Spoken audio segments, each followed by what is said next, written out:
when you're looking for Whirlpool innovation and quality. Who has the answers, the selection, the price? Ventura TV Appliance.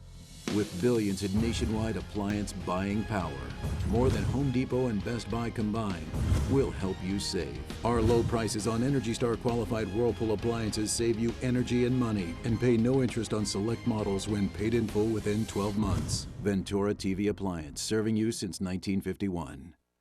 Hi, I'm John Mallos. Welcome to this live edition of Connect with me here on the showroom floor at Ventura TV on this day. You're watching us on Comcast 187 43.6 today. Spiritual Spectrum. Haven't had this one in a while. We're going to talk about all the things that are going on in the world. Are we near the end? We'll have a pastor in the house today to talk about that and your phone calls in a moment.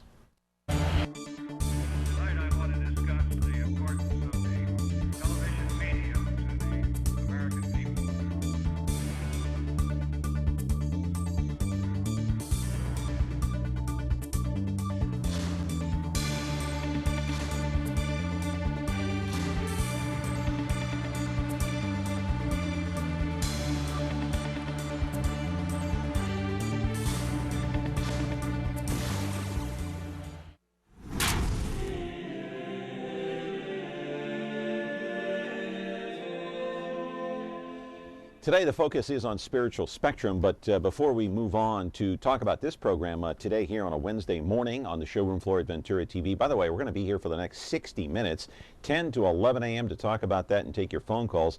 But I just want to do a little cheap promotion here for the next day. Tomorrow we've got a, well, I don't know if it's a bodybuilding show or something similar to that. We'll get into that tomorrow. Friday, Al Smith is going to be here, but I got a special segment on Friday talking about the Giants and the Dodgers. I was at the Dodger-Giant game last Saturday, had a chance to talk to Clayton Kershaw, and, you know, he was on Jimmy Kimmel Live throwing that baseball at Kimmel's head and all that stuff. We'll talk about all that on Friday. And did you hear about Vin Scully signing another one-year contract with the Dodgers? That'll mark 66 years as the broadcaster for the Dodgers. Did you hear that? 66 years. That's longer than Ventura TV has been right here in this very place on Ventura Avenue. Anyway, to today's topic, and there's so much going on around the world right now. A lot of people think that this is near the end. We are near the end, but who can really answer that question? But with all the turmoil going on around the globe right now in the Middle East and Russia and Ukraine and, you know, Syria, and you can throw in anything in the mix. Let's go to the videotape. I'll show you what I'm talking about, my friends. That's why millions and millions and millions of people are turning to faith, like right there at Cornerstone Church each and every Sunday, and even during the week right here in downtown Fresno.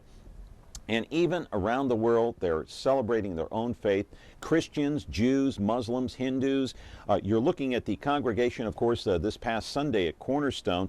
The pastor there is Jim Franklin. Hey, he's coming up on his 21st year delivering the sermon there, just like many churches around the country and around the world. The weekly attendance is rather high, some 3,000 plus attending, about 2,200 on any given Sunday. That's a pretty good congregation we see there. They have a Bible study service. They have Sunday school, like most churches. They have a 12-step recovery program and other programs for girls and for boys. But the question for you today, my friends, is what is going on in the Middle East? Is that a sign that maybe the end is near? I don't know if anyone can answer that right now.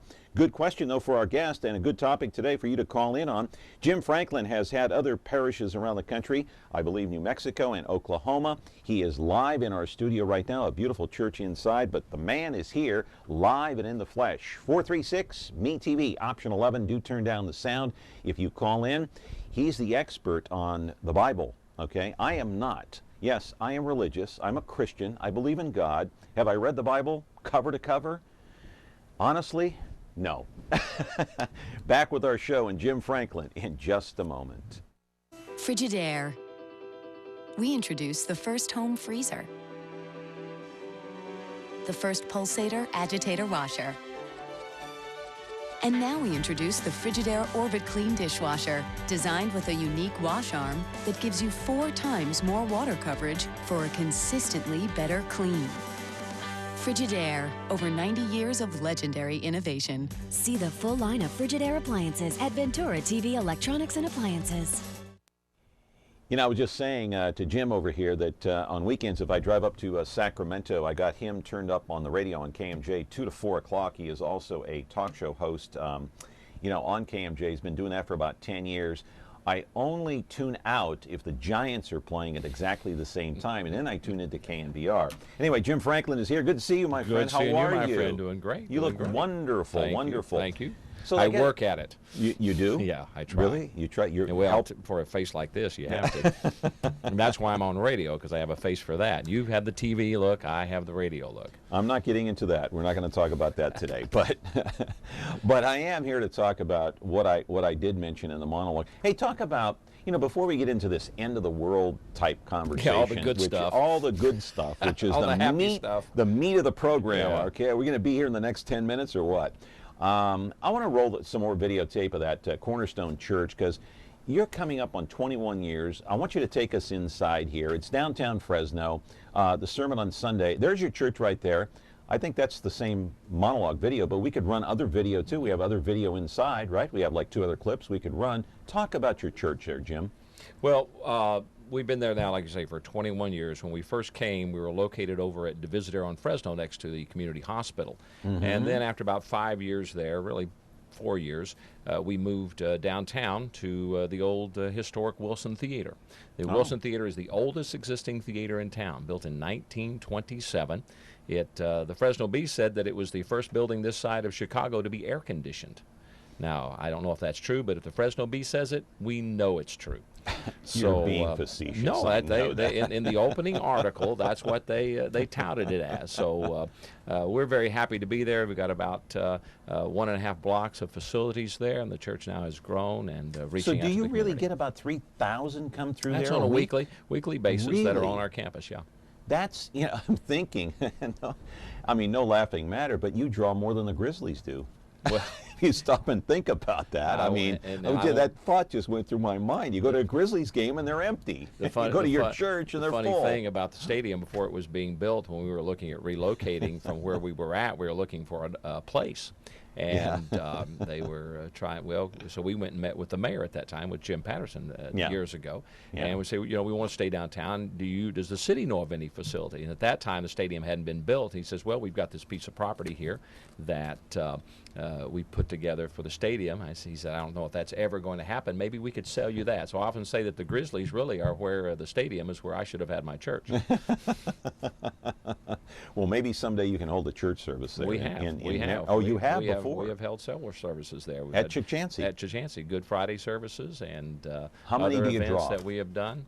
When we do those, well, the events that we've held there, we did a collaboration with several different churches for a Good Friday service. I think we had about 8,000 that were there for that. We've done big Celebrate America events there on the Sunday prior to the 4th, big fireworks show and everything, after ball games, and we've had big crowds for that. So yeah, we've used the stadium before.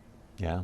Do you like your facility, even though it's old and rickety? I'll bet you know every nook and cranny in that place. We do not refer to it as old. Okay. I mean, you know, call your wife old and see how far you get with that. No, we refer to it as the historic Wilson Theater, because again, it is a piece of our history. I know. It was built as a performing arts theater. So when people say theater, they think of a movie theater. No, this is a full performing arts theater. So I am very happy and excited, because it gives us a great opportunity not only just to hold services there. You can hold services anywhere. What it gives us the opportunity then is a variety of events that we hold, from full dramas to movies, if we want to do that, to graduation. So we use it for the community also. So we're very excited. It is the 3rd largest or 4th largest auditorium downtown. You got the Selland Arena, and then of course the Soroyan, and then the Warner's across the street, and then us.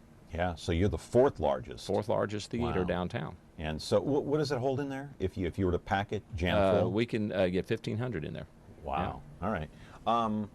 There are so many topics to choose from. How do you choose your topics for your Sunday sermon? Well, like I say, we look at what is going to speak to the needs in people's lives every single week. And obviously through a lot of prayer, and where we feel that God's leading us to meet those needs. So we look at what we do down there is blue-collar Christianity, love with its sleeves rolled up. So I'm not a big educated guy. You're not going to get a lot of Greek and Hebrew from me. I'm just not that educated. But what you will get, I refer to myself as kind of a general practitioner. We want to deal with things that you deal with every day in life, that will help you through life, because that's really what the Bible speaks to. When you say you're not an educated man, what does that mean? I'm not quite Well, I sure. don't have a lot of doctorates behind my name. I know some pastors that have got more degrees than a thermometer behind their name. I'm not that. I've been involved in ministry now since I was 18 years old, and I'm 26, so that can tell you how long that has been. Yeah, it's about 2.5 years. Yeah, thank you so much. So I've just been one that's really dealt with people's everyday lives, and that's what we do with there at Cornerstone. But you have read the Bible, the Old and the New, Yes, I have. thoroughly, cover to cover. A few times. A few times, unlike your host here, who's only read excerpts from each. I would encourage you to read it. It's a good book. Yeah, that's what I've heard. Matter of fact, people refer to it that way. I've heard, this is what I've heard people say that read it cover to cover, that it's very contradictory. Would you agree with that to a certain extent? I wouldn't know what they would mean when they would say that. I wouldn't know either, because I haven't read it cover to cover, but I guess they say that there are certain things in there that are said, and then you go a little further along and read, and something contradicts what you just read. I don't know. I guess that's what that means. Again, I've not found that, and if you look Okay. at the history then of the Bible as the most read book, you look at what it has established, basically Christianity, and how it is making an impact upon the world. If it was a book full of contradictions and errors, then why has Christianity done what it has done here on the face of the planet? Right. How do you convince those non-believers that say, come on, Jim, it's just a story that was written by a bunch of people a long time ago. It's not really true. How do you address those people? Well, I think that kind of leads into what we're talking about today. If this was just a book that was written of different moral standings or theology or that, then yeah, you can argue. One of the things about the Bible that really makes it stand out from any other book is that 1/5, 20% of the Bible is prophecy. In other words, it forecast or foretold the future. Of that 1/5 of the Bible that is prophecy, 4/5 of it has already come to pass. So if you could show me a book that has been written by several different authors, there's 66 books that make up both the Old and the New Testament, and then you were able to show me within that book that 1/5 of it forecasts the future, and of the events that it forecasts, 4/5 of it have come to pass just like it said, then that's going to let me know, maybe that's not just a guy who sat down and wrote a book. There's got to be a divine power that's involved in that. Now, the other 1/5 that has not come to pass is future events that it's not yet time for it to come to pass. Yeah. That gives me a validity that no other book has. Yeah, and I want to get into that in some detail. Hey, Jim Franklin, the pastor at Cornerstone Church, is our guest today here on Connect with Me. 436-MeTV option 11. If you're in that gray area, that gray zone, and you're not sure where to go, and you're looking for some guidance, maybe you can call in today and turn down the sound. When you do, we'll gladly take your phone call. Back in a moment.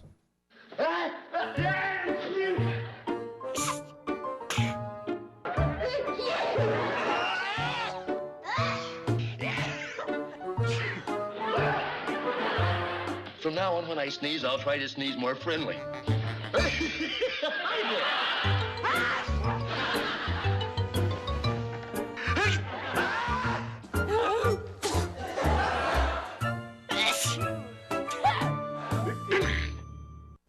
Back here on the program talking religion today. How much faith do you really have either in, God or something? Do you have any kind of faith at all in humanity, or that there's a higher being, a spiritual being up there looking over us and guiding us and helping us and protecting us? Jim Franklin from the Cornerstone Church is here to help us along. Now, you mentioned before the break that 1/5 of the Bible predicts the future, and 1/5 of that remains to be played out. What do you think remains to be played out besides the end of the world, I guess? Well, right? and that's basically what it deals with, is end-time prophecy of what will take place here at the end of this age. Yeah, and obviously we can't, how can we predict when that's going to happen? We can't do it as human beings, can we? Well, yeah, and the Bible is very clear that no man knows that time. We have seen There have been those who have said, yeah, this is going to be the end of the world, and even have named a date and a time. This is when it's going to happen, and they'll run off to a mountain or sell all their belongings and go to some location, and usually what has happened, or what has always happened, is then the next day they've got to go back and try to put their life back together. The Bible's very clear. No man knows the hour, or no man knows the time. Yeah. Of the events that have already happened, that have been predicted, that have come to pass, can you name a few? Well, sure, and I think one of the best thing around is the life of Christ himself. There were several prophecies that dealt with where he was going to be born. Now think about that. When we refer to Jesus, we refer to him as Jesus of Nazareth. Of Nazareth. Where was he born? Bethlehem. In Bethlehem. Yeah. So Nazareth's where he grew up. Well, how did he get to Bethlehem? How did he get there? Well, we know the story from the Gospel of Luke, whereas that there was a decree that went out of a census that would be taken, a new tax that would be taken. I think you'd live in America during that time. And so because of that, at the exact same time that Mary was pregnant in her 9th month, Caesar Augustus sends out a decree that everybody's got to go back to their hometown to register. So that places Mary there and Joseph in Bethlehem, because that's where they were from, at the exact time of the birth of Jesus. Now, what makes that so unique is you go back some 500 years to a prophet by the name of Micah that said, out of you, Bethlehem, the Messiah will come. All right. Caller, you're on the air. Go ahead. Caller, you there? Hello? Yes. Yeah, go ahead. Your question, please. Nice to see Spiritual Spectrum back on your show. A question for your guest is, I turned down the sound, so I don't know if he's touched upon this yet, saying that 4/5 of those events have come to pass, of those events that were predicted. So, in your guest's opinion, there is imminent annihilation for the planet. Is that what he's saying? Is one of the predictions? I understand that the Earth is going to be destroyed by fire, or if that's the final prediction in it. In the opinion of your guest, is that accurate? And I know it's impossible to have a time frame for it, but do you believe that, and do you promote that notion to your congregation? I'm more curious than anything. Thank you for your. Well, I don't think the world is going to be destroyed by fire. If you basically look at the timeline that Scripture lines out of what is going to take place, the next event prophetically is that of the rapture of the church, which is interesting. People say, what's this rapture thing? Well, HBO right now is doing a series that they've put together called The Leftovers. That's based upon the rapture of the church. Nicolas Cage is releasing a movie in October called Left Behind, which is based upon the rapture of the church. So this is something that Hollywood now has caught on to and recognized. That will be the next event where the church will be taken off of the planet. Then 7 years of tribulation. Because it'll be taken off the planet because? Because to save them from the 7 years of tribulation. Okay. Okay. 1 Thessalonians chapter 4 talks about that. 7 years of tribulation, which everybody is familiar with, thanks to our former governor and movies that he has made, not accurately, but in that. So we got 7 years of tribulation. Then there will be a time when then Christ will return back with the church. Within 7 years? At the end of that 7 years of the tribulation. He will set up his kingdom here on this earth and reign for 1,000 years. That's referred to as the millennial reign of Christ. At the end of that, there will be a judgment, and then there will be a remaking of this earth.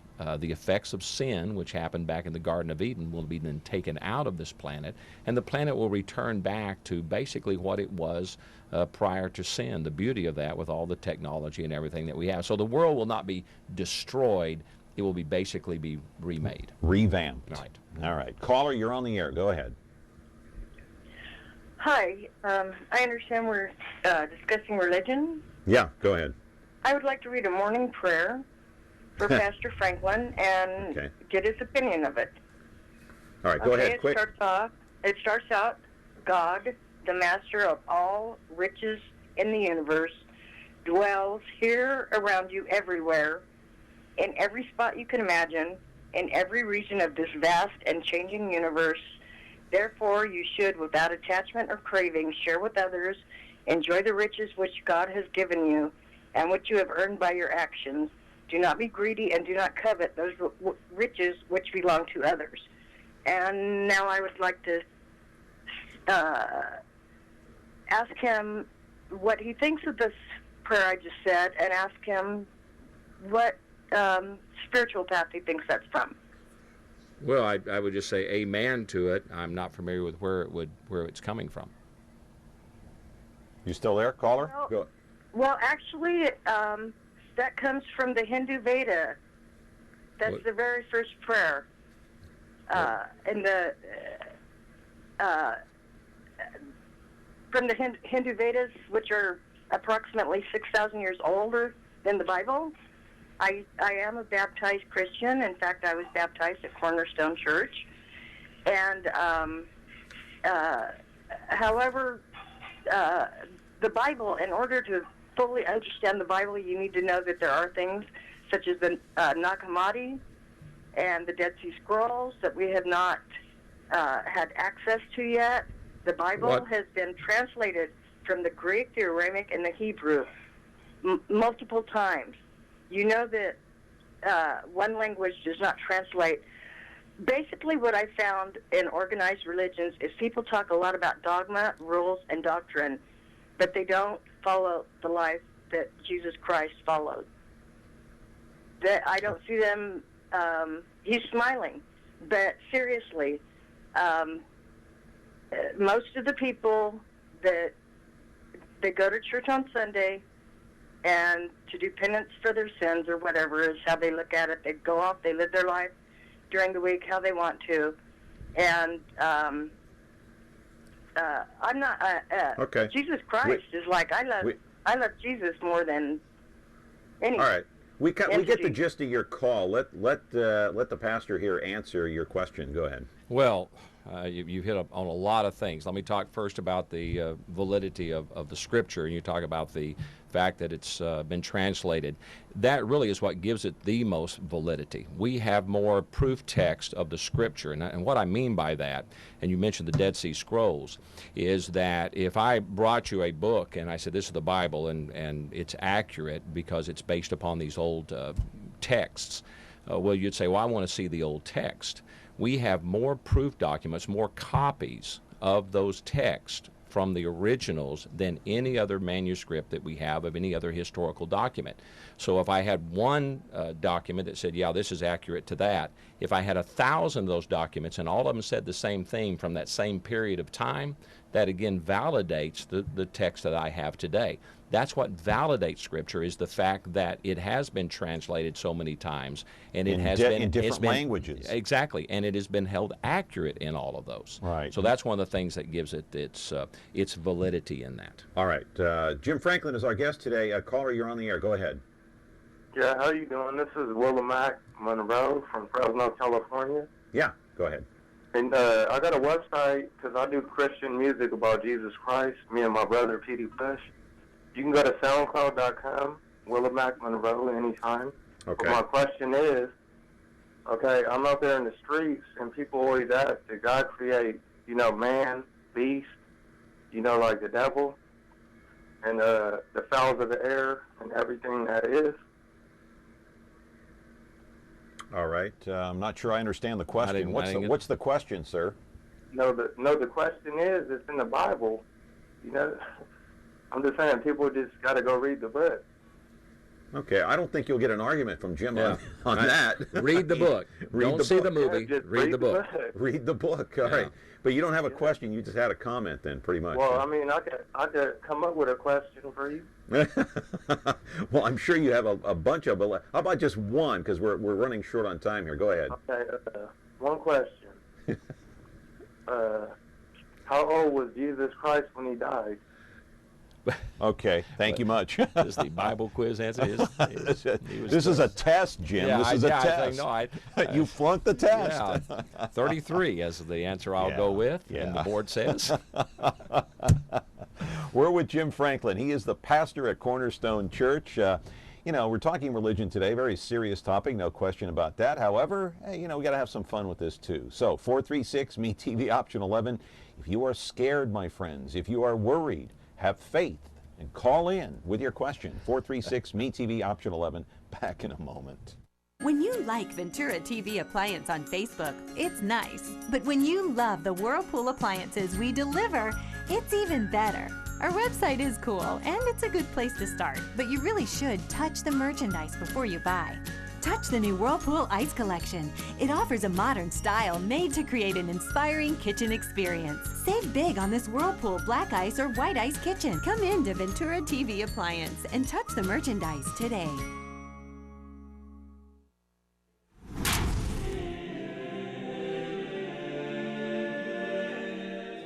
Who's to say you can't have fun with religion once in a while, right? Good morning, caller. You're on the air. You were on the air. All right. I get that call a lot on the radio. Do you get that too? That dial tone? That dial tone there. you got tired of? Go John, ahead. you talk a lot about religion, and I think that's probably what has turned a lot of people off of. Obviously, Christianity is a religion. You'll define it that way. Obviously. But I think people are really looking for a relationship, and that's one of the things that Jesus really emphasized is a relationship. That's what he came to do, is to reestablish a relationship with man and God. Yeah. And if we put it in a religious context, I don't like religion either. But I do like a relationship with God and how that manifests in my everyday life. Okay, you don't like religion. What does that mean? You don't like organized religion? No.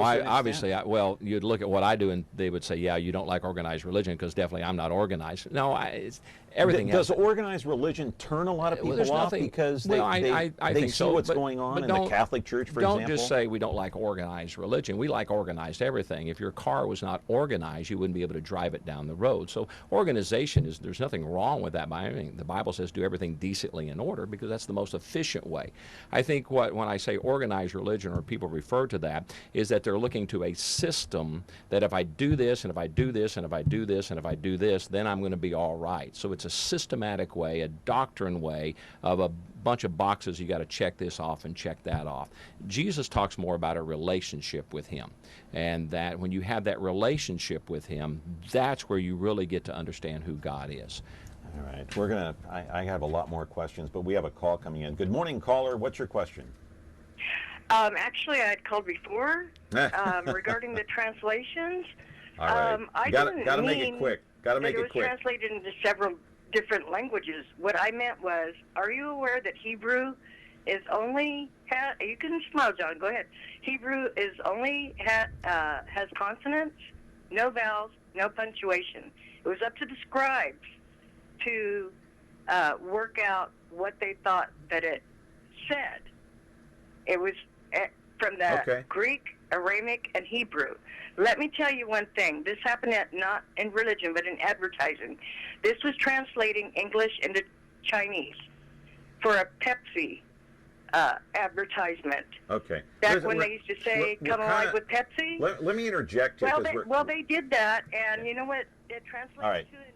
You're kind of going off on a tangent there. Well, just ask Hillary Clinton about translations with Russia and the reset button. Right. So yeah, you can get translations wrong. So if I want to know if a translation is right, so let's just take this example. So I don't speak Spanish. You speak Spanish? Very little. Okay, so I don't. Little. So if somebody said something to me in Spanish, I don't know what it means. So I've got to look to somebody else to say, what did they say to me that can understand Spanish? So they will tell me the translation of that. Well, how do I know that person told me the translation? Because I really don't know what that other person said. So they could tell me anything.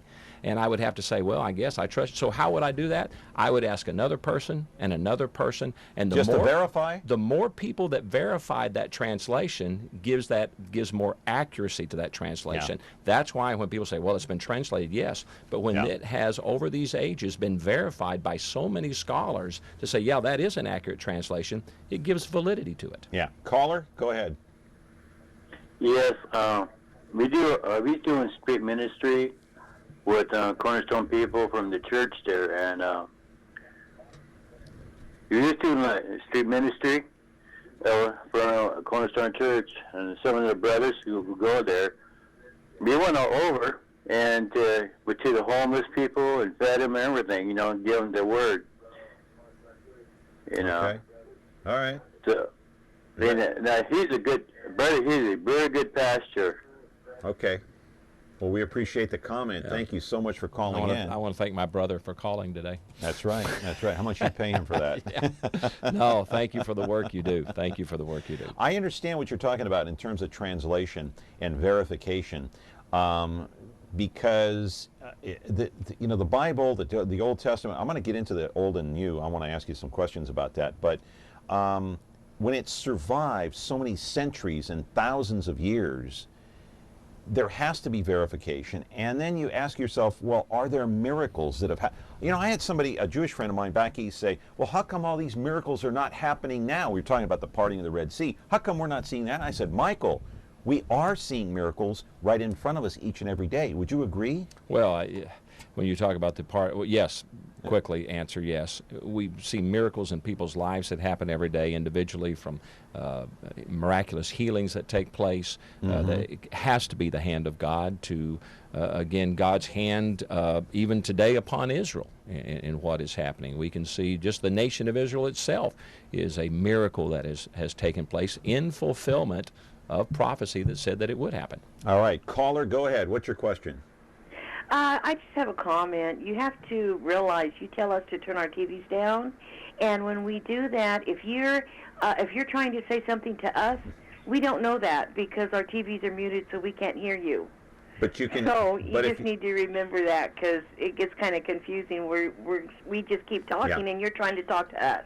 Okay, but the thing is, if you don't turn your TV down, there's a delay. There's like a 10-second delay. Absolutely. I know. I understand that, but I'm just saying, if you have a comment to me while I'm talking, I don't know that because my TV's muted. Yeah. So I don't know you're trying to say something to me while I'm talking. Well, I just wanted to say that. Maybe it'll help a little with the confusion. Okay, ma'am, can you hear me now? Oh, yes. Okay, because you're holding the phone to your ear, right? That's how you can hear me. So but we have to shut up so we can hear you. And a lot of times, like that other caller, she kept talking and talking. Hey, ma'am, do you have any kind of a question for Jim Franklin, the pastor? No, that was just a comment I wanted to make because I've watched your show a couple times, and I've noticed that you'll try to talk to us, and we just keep talking, and it's because we're not realizing. I appreciate the phone. I didn't mean to be rude, but if you can hear us now, it's because you're holding the phone up, and that delay causes major problems, feedback problems. You can't hear us, we can't hear you. You have the same problem on KMJ sometimes? They have the radio up too loud? Yes. Yeah. So anyway, getting back to our main topic of the day, and we appreciate that phone call. We got to take a break already? All right, back with Jim Franklin, the pastor of Cornerstone Church. We're going to get into the nitty-gritty of this thing. I want to know when the end is near. That's what I want to know. I want to get to the meat of this thing. Apparently very close. When you like Ventura TV Appliance on Facebook, it's nice. But when you love the Samsung big screen we deliver, it's even better. Our website is cool, and it's a good place to start. But you really should touch the merchandise before you buy. Time for that upgrade to an HD 3D web-enabled Samsung TV. Get the best selection, price, and service in town without waiting. Come in to Ventura TV Appliance and touch the merchandise today.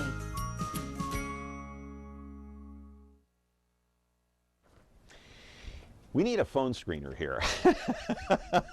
Can we hire one? Oh, it's not in the budget, sorry. Jim Franklin is here. He is the pastor at Cornerstone Church. Hey, I want to get into some of these other religions, but before I do, I want to go back to that 7-year thing. Okay, I have seen, I have heard, I don't know if I've read, the end is going to come when the devil has this big battle with Jesus. Somewhere in the Middle East. Well, the Battle of Armageddon. Yeah, the Battle of Armageddon. But let me just tell you, it's not with Jesus. What will happen is that there will be an alliance that will be gained of different countries that will come together, basically over economic means, and they will then unite against Israel. Now, does that sound like anything that's in the news today? And even to the point of militarily coming against Israel. And then at that point, that's when Christ will step in and say, enough's enough, because these are my covenant people. You're not going to destroy them. And that's when he steps in and stops that battle. You got to my next question, because I had a discussion here with somebody at Ventura TV about this, about the Old Testament. I said, The Jews are God's chosen people. It's in the Old Testament, and his comment was, wait a minute, the Arabs were there first, and if you have the Old Testament, you can't pay attention to that Old Testament. You kind of have to throw that aside if you have the New Testament. Your comment to what I just said. Well, I don't believe you throw the Old Testament aside by any means. Jesus referred to the Old Testament. Jesus taught, Paul, the apostle, referred to the Old Testament. So if we're going to throw it all out, they would have thrown it out then. They didn't. They validated it. Well, the Old Testament has the Ten Commandments. Well, exactly. So he came to fulfill the law in that. So yes, the Old Testament and its principles are still applicable to us today. As far as Israel having a covenant with God, he does. He made a covenant with Abraham. They are the descendants of Abraham in that, and that's a very specific covenant. In the Old Testament? In the Old Testament. So what you're referring to is what was called replacement theology. There is a group of people that believe that when the church came into existence, that they then replaced Israel as the covenant people. The only problem with that is there's no scriptural basis for it whatsoever. There's no place that God's covenant then suddenly was nullified in any way. Well, God himself is the only one that can nullify it. So if I make a covenant with you and say, you and your descendants, you and your kids, I'm going to take care of you, then that's still binding, and I'll honor that. And now the thing, we look at it because of just generation, that obviously you're going to pass away, I'm going to pass away. God says, no, Abraham, to your descendants, I'm going to have a special covenant with them because of your relationship with me. God will always honor his word. Why are the Jews the chosen people, and what does that term mean? Well, when we say that, again, it doesn't mean that, quote unquote, God loves them more than anybody else or that. It's look at it as a covenant relationship, just as I described to you. Because of our special relationship, I would say, you know, John, I'm going to make a covenant with you. I'm going to take care of you. I'm going to take care of your wife. I'm going to take care of your kids. In fact, I'll take all your kids from here on.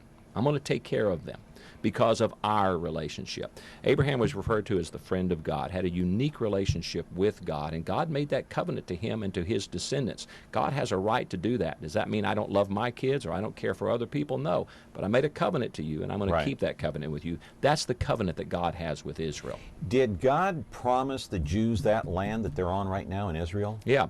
He did. When? Well, when you look back to what he did to Abraham, he made that to Abraham, and he laid out the boundaries. He specifically laid out the boundaries and said, here's the land that I'm going to give you, and that's why they returned back to that land after they left Egypt. Yeah. All right. Call coming in. Good morning, caller. What's your question for Jim Franklin?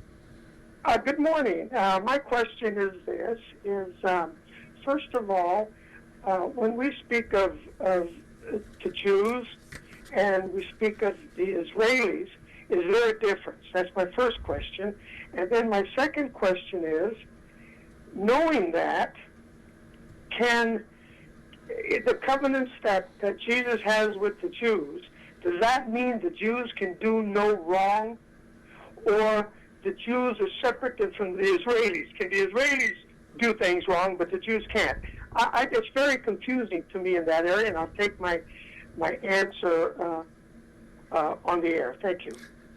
Good question. Well, obviously there's a difference between Jews and Israelis. Israelis has to do with citizens of the nation of Israel, the country of Israel. You can be an Arab and be an Israeli. Correct. Matter of fact, there are several. I think it's like 20% of the population of Israel is non-Jewish. Mm-hmm. And so Jewish then talks about a lineage and a heritage, descendants then of Abraham that way. There's Jewish people that are not Israelis, live here in the United States or live in several other parts of the world. Mm-hmm. So being Jewish talks about heritage and lineage, whereas being an Israeli talks about citizenship in that nation. Right. It's just like you can be a Muslim, but you don't have to necessarily be an Arab to be a Muslim. Correct. So let's get back to Israel and what's going on now. The bombing, the shelling of Israel from Gaza and vice versa. More than 800 Palestinians, almost 900 now, have died or actually in Gaza. And I think 35 or 40 Israelis have been killed in the action. It's going on right. Is that a sign that something is about to happen? from a biblical standpoint? Well, when you talk about those numbers, John, first of all, they say, well, that's so disproportionate when you see just a handful of people who've lost their lives that are Israelis, and then you see hundreds, over 1,000 now that have lost their lives. Well, that's disproportionate in what is taking place there. Understand why it's disproportionate, is that every single day Hamas launches approximately over 100 rockets into Israel aimed at their civilians, aimed at daycare centers. Now, because of the Iron Dome and the technology of Israel, those rockets do not hit. If Israel did not have the technology to defend itself, there would be thousands of innocent lives that would be lost. Then why are we seeing so many lives lost innocently, children and innocent on the side of Gaza? Is because the Hamas group hides themselves, launches rockets from hospitals. They hide their rockets underneath daycare centers and in churches. And they blame it on Israel. Well, we're looking at some bombing right here in Gaza on that video. Let's take a call real quick, Jim. Good morning. You're on Connect with Me. What's your question? Yeah, I got your, what you wanted to know, John. I got the signs of the last days, and it's in here in the Bible, right? Okay, go ahead, I'll tell you what it says. Go ahead, quickly. It says, Jesus foretells there will be wars and reports of wars. Nation will rise against nation. He also says, and there will be food shortages, earthquakes, pestilence, and his disciples will be hated and killed. False prophets will arise and mislead many. Lawlessness will increase, and the love of the greater number will cool off. At the same time, the good news of the kingdom will be preached as a witness to all nations. Thank you. Bye-bye. Okay, thank you. That's one of the great texts. Matthew chapter 24 is where he's reading from there, where the disciples were asking Jesus, all right, tell us about the end times. They thought they were living in the end times then. Matter of fact, the book of Thessalonians was written because the church had thought the rapture had already taken place, and Paul had to say, no, it hadn't taken place yet. Let me give you some indicators of that. The disciples asked Jesus the same question because think of the environment they were living in. They were under persecution by the Romans. They were being crucified. They were being sought out after they were under the domination, the rule of the Romans, very cruel that way. They thought that the end times were already there. And why wouldn't they? I mean, they were under the thumb like with what this. was happening. Yeah, sure. Exactly. So that's why he said, no, let me kind of tell you some of the indicators of what's going to happen. And I would encourage people, read Matthew chapter 24, and you will think you're reading the headlines of the New York Times. Amazing. Hey, quickly, before we go to break, got 30 seconds. So is what's going on in Gaza today, in Israel, the Middle East, is it a sign of something bigger to come? That's I think just as what I've said, not just what's happening there, but look at how people now in the nations around Israel are coming against them with circling the wagons and using their force against Israel. The Arab Spring has turned into the Arab tsunami. And so what we are seeing there and the anti-Semitism that is growing in this world, that is forecast in the last day that would happen. And that really sets up the scene then. So are we closer now? I believe so. Well, every day we're getting closer to it. But I mean, how much closer? We don't really know. Well, again, he doesn't tell us the times, but he says, look at the seasons. You can tell something is about to happen. We don't know when it's going to rain. Thank God it rained some last night. But when we look at the clouds and we see them turning dark and we can see the humidity begin to rise, we can kind of tell, something's about to happen. The exact moment it's going to start raining, I couldn't tell you that, but I can tell you that things are building up. That's what's happening. You're a popular guy. Another phone call here. Good morning. You're on Connect with Me. What's your question? Hello. This isn't really a Bible question, but I wanted to ask the pastor if 10 years ago, if his wife happened to be a nurse at a community medical center, or university medical center, excuse me. Could he answer that, please? No. The only nursing that my wife does is just taking care of me. No, she never was a nurse there. She's on staff at the church, one of the ministers there at the church. Yeah. Oh, because I was a patient there, and there was a nurse in there that said she was the wife of the pastor at Cornerstone, I believe. And I just wanted to say she was the most Christ-like person I've ever met. Well, that's good to hear. Okay, thank you very much. All right, thank you. Hey, time to take a break here on the show. You're watching us live on Comcast 187 and 43.6. Back in a moment. Ventura TV Appliance Center. We're the save energy, save time, save money place. The Energy Star qualified, ready steam equipped, high efficiency Frigidaire affinity place. You heard right. Right now, save big on select Frigidaire laundry pairs and pay no interest when paid in full within 6 months. At the hometown low price, think outside the big box place. Since 1951, Ventura TV Appliance Center. We're working hard to be your place. Back here on the program, connect with me on this Wednesday morning Spiritual Spectrum. I want to ask you about the Jewish people. And I've always had this question, and I support the state of Israel, and I love Israel. I've been to the Holy Land. You've probably been there. You've seen what's going on. And I was there many moons ago, but it's the same as it has been the last 2,000 years. It hasn't really changed too much, but a little bit. I mean, with the temple being destroyed twice and all that stuff. But very interesting. I've always had this interesting question. Jews do not believe that Jesus Christ is the Son of God. We all know that Jesus said, to get to the Father, you got to get through me. If they don't believe in him, are they going to hell? Well, I think what you got to look at that again is I go back to the covenant. I do believe Jesus is the only way. He said that. So those who say, well, I can't believe, well, the argument's with him. He said he's the way. How are Jews going to get there then? Well, I think what we've got to look at is how's anybody going to get there? When I say the covenant that God has with the Jewish people, the descendants of Abraham, that covenant is still very true, and I support Israel. Because it's the right thing to do, it's the biblical thing to do. But just because God has a covenant with them, each individual still has to make a decision on their relationship with God. Jesus came back to establish that relationship back with God for man. So he is the only way. Jew, Gentile, whoever, God does not discriminate against everybody or anybody. So eventually Jews will have to turn to Jesus and accept him as the Son of God. I believe everybody does. Again, I'm not going to discriminate against Jews or Gentiles or anybody else. If I wasn't a Christian, I wouldn't believe that Jesus is the way. I believe that from a biblical standpoint and from an experiential standpoint. Caller, you're on the air. Question, please, quickly. Yes.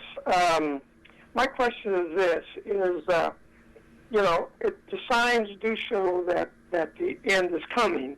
We don't know exactly when, but I think the signs are. But the thing that bothers me is, how come they weren't saying this during World War II?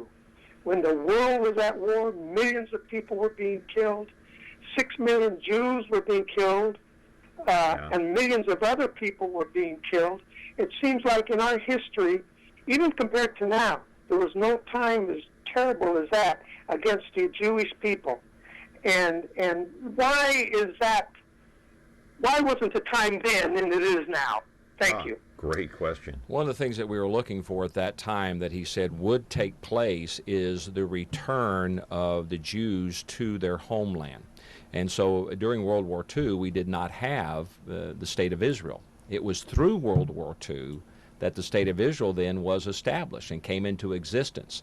That was one of the greatest indicators that now we are living in end times. And so World War II, terrible, and thank God for the Allied forces and specifically those brave soldiers here from our nation that helped to liberate the Jewish people from those concentration camps and all of Europe from the rule of the Nazis. But that was one of the things that we were looking for that was an indicator biblically, was the return of the Jews back to their homeland, the establishment of the nation of Israel. So the end could not come until the State of Israel was established or reestablished. That was one of the indicators. So obviously we've had that take place now.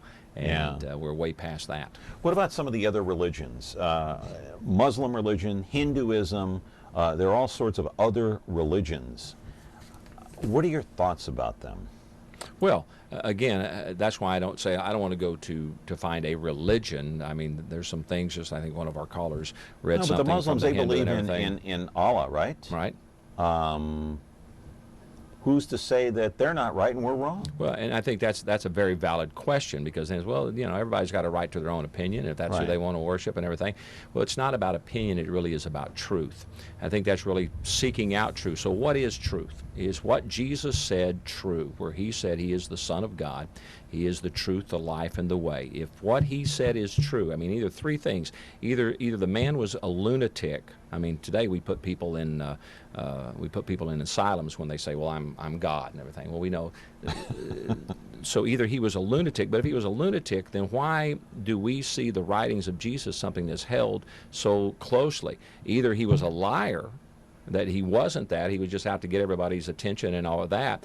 Why then were the disciples willing to die for that belief in that? They did die. And they did die for that. They were willing to bet their life upon this. Then you have the things that he validates with not only his writings, but within what Scripture says about him prophetically, that really he didn't have anything to do. And I gave you the example of being born in Bethlehem. It forecast the exact way that he would die. It told where he would be raised. All these types of things that, again, validate. So if we validate who Jesus is, then we've got to validate his words when he said he is the Son of God. Caller, what's your question? Quickly.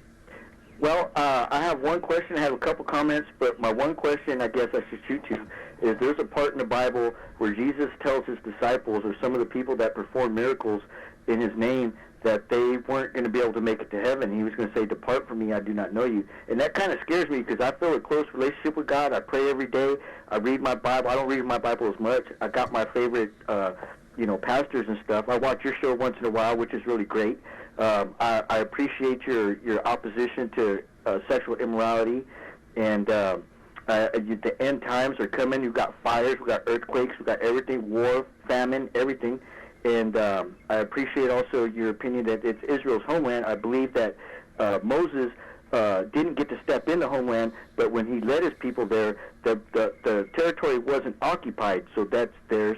And also, I guess another question is about, from what I understand now, Jews, they have a new intake. There's a Judaic Christian type of thing where they practice Jewish traditions, but they now believe that Jesus is the Messiah. And Jews for Jesus. From there on. Yeah, Jews for Jesus. Mm-hmm. I saw them in Israel. You probably did too. Mm-hmm. They're here too, in this country. So what do you think? Well, again, Jews. When we talk about Jews, again, this is talking about lineage or about heritage, descendants of Abraham. So there are those who have converted to other religions, quote unquote. So that doesn't surprise me that Jews that are quote Christians. I know several of them that are. If someone is a Hindu or someone is a Muslim, do you try to convince them that Christianity is the way? And if so, how do you do that? Well, again, I'm not trying to put notches on my belt how many people I've convinced. I want people that are looking for truth. I think all people are looking for truth. You want them to find it for themselves? I want them to, and I want to help them in every way to do that. Right. And so that's why I'm going to share that good news. As a matter of fact, that's what Jesus said to do: go into all the world and teach the gospel. Right. To show people the way. If people are heading down a wrong pathway, I want to tell them they're heading down the wrong pathway. But you can't force them. Well, you can't force anybody, and I think that's where but you want to share with them the reality and the truth. Everybody's going to make up their own mind. Right. Caller, what's your question, please? I agree with you, John. Nobody can make somebody do something. It's their choice. Pastor, thank you very much for your service. Appreciate the congregation in general. One thing I did notice about the person that was in the hospital that said that there was a pastor. How many pastors do you have at your congregation? We have on staff there at Cornerstone. In reality, of our church our size, we have a very small staff. There are at this time 4 pastors outside of myself that are on staff. Pastor's wife. Yeah, it could have been at that time, and he said that was several years ago. Give you a heads up, so it did not sound like it was not possible. Right. No, I'm sure he was telling the truth. Oh, sure. And 10 years ago, and I'm trying to remember, we've had several staff members that have come through and gone to other churches and everything. Yeah. So, but very, very easily there could have been one of our staff members whose wife worked as a nurse. Yeah. All right. Thank you very much for the call. Time to take a break, I believe, here on Connect with Me. We're back with our remaining moments with Jim Franklin in a moment. Ventura TV Appliance Center. We're the save energy, save time, save money place. The Energy Star qualified #1 rated high-efficiency Cabrio from Whirlpool Place. You heard right. Right now, save big on select Whirlpool Cabrio laundry pairs and pay no interest when paid in full within 6 months. At the hometown low price, think outside the big box place. Since 1951, Ventura TV Appliance Center. We're working hard to be your place. He has been involved in this as a researcher, a diplomat, a writer, a consultant. And he's going to be joining us in the second hour. You don't want to miss it. Let me just tell you. He'll be joining us from Jerusalem, and I'm just going to spend the entire hour with him because it's my belief, folks, that we just don't get it. We here in the United States just do not get it as far as really what is happening. We're seeing the news scene, and obviously we're all being touched by the tragedy that is happening there in Gaza with the loss of life. I don't care which side it is on, Israeli or on the Palestinian side. And especially when you see the pictures of the children that are out there. I mean, this is devastating. But we're consumed by that, and we see that tragedy, and we've got to say this has got to stop. And so, obviously, most of the death has occurred on the Palestinian side, so the frustration is moving towards Israel, that they need to restrain themselves, they need to stop, they need to quit that. We've seen the protests that have been going on. Have you seen the pictures of what's happening in Paris and in London? I mean, literally thousands of people that are on the streets that are protesting pro-Palestine and anti-Israel. Now, the reason I say that we're just not getting it is because we're not understanding what this is about. And so I'm going to talk to Yoram about that in the second hour, and I encourage you, do not miss that. Mark that down, and be sure and join us for the second hour. Jim Franklin on KMJ News Talk Radio, what is it? News Talk 580. 580. I had a brain freeze there just for a minute. 580 KMJ. 580, Sunday afternoons, 2 to 4. Oh, is it Saturday and Sunday? Just Sunday. Just Sunday, 2 to 4 now. Right. Okay. What are the main topics? Anything across the board? We talk about what's happening religion, in our world today. Everything. No, I really don't talk a lot about religion. I don't do that program in connection with a church. I do that program in connection with a production company that I own. Radio's my background. It started when I was 16 years of age. Because, again, as I mentioned, I've got a face for radio. So that's where I stay on that. So we talk about a lot of political things, but that program's not associated with the church. I heard you say on the radio there, with all of the casualties on the Palestinian side, should Israel stop? Well, no. And here's the reason why. Because if they stop, they are enabling more casualties. Remember, the Palestinians, who they're fighting, Hamas, is a terrorist organization. If they do not blow up these tunnels that are coming across into Israel, well, they had one group that came through that was heading to a community. Their purpose of going to that community was to kill children and innocents that were there and take many people captive. Israel has got to stop this. From happening. Can you imagine if rockets were launched from Tijuana into San Diego? Oh my goodness. Do you know what the military, or the U.S. military, we would own northern Mexico until we knew that could not happen again.